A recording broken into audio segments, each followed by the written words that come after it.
And the stuff in his ears is buzz off just for the flies. He's very friendly. This is Max. Max only sleeps here at night time. I've just moved him here because I'm busy with a meet and greet. He's in a massive enclosure at the top because he's a high active dog. This is one of my favourites. This is Tootsie. Come here, boy. It's alright. Just because you've got something in your hand. Sure. Come here, boy.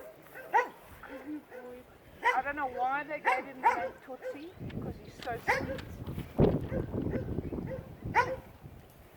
They've all got, obviously, the shade net. Oh, sorry, boy. My hand's too quick. Tag is probably up at the top whilst that water leaves. See, most of them are on water. Feeders. This is T-Bone. Are you boy? He doesn't always like it. Rocky is a bit of a loves people. This is his friend. Obviously he's a pit bull. This is his friend. Problem is if you play too rough with her, then he just eats you.